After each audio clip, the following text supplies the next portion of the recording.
আসসালামু আলাইকুম। Welcome back to my channel MCQ supplement.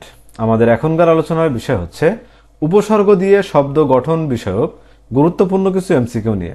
তো আপনারা এখনও যারা আমাদের চ্যানেলটি সাবস্ক্রাইব করেননি তারা অবশ্যই আমাদের চ্যানেলটি সাবস্ক্রাইব করে আমাদের সাথেই থাকুন। তো চলুন শুরু করা যাক। প্রথমে যে প্রশ্নটি আমরা দেখতে পাচ্ছি, নিচের কোনটি উপসর্গ যোগে গঠিত শব্দ? উত্তর হচ্ছে প্রবীণ।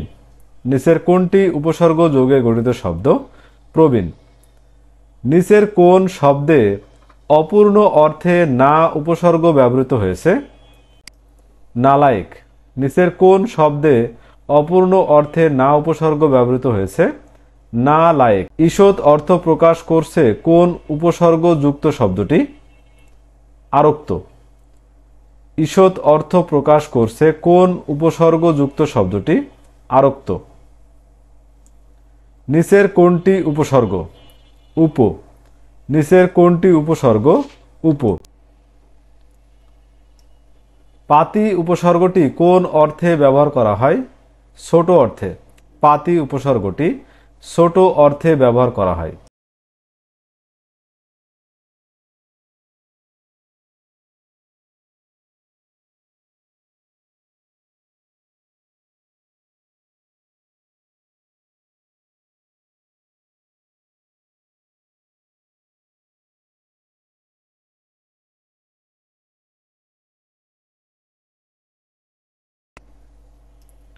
বিনির্মাণ শব্দে কয়টি উপসর্গ রয়েছে? দুটি। বিনির্মাণ শব্দে কয়টি উপসর্গ রয়েছে? দুটি। নিমখুন শব্দে নিম উপসর্গটি কোন অর্থে ব্যবহার করা হয়? প্রায়।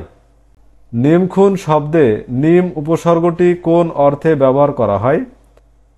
প্রায় অর্থে।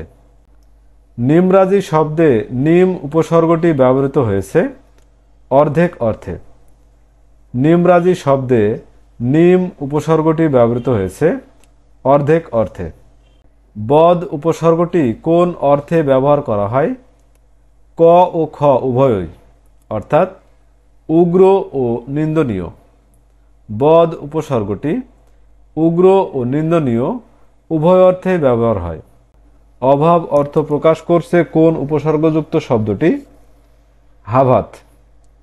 অভাব অর্থ প্রকাশ করছে হাভাত। তো ভিউয়ার্স, এই ছিল আমাদের এখনকার আয়োজন। আমাদের পরবর্তী ভিডিও দেখার আমন্ত্রণ জানিয়ে এখানেই শেষ করছি। ধন্যবাদ।